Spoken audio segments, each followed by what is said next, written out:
তারেক রহমানকে ডোনাল্ড ট্রাম্পের আমন্ত্রণ।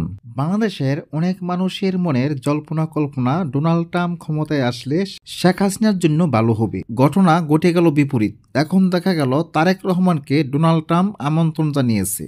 তাহলে দেখুন বিস্তারিত।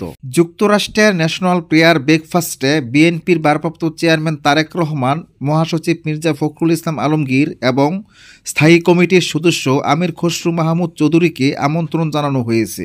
শুক্রবার দেশটির নতুন প্রেসিডেন্ট ডোনাল্ড ট্রাম্পের পক্ষ থেকে অনুষ্ঠানে যোগ দেওয়ার আমন্ত্রণ জানানো হয়েছে বলে বিএনপির প্রেস উইংয়ের পক্ষ থেকে জানানো হয়।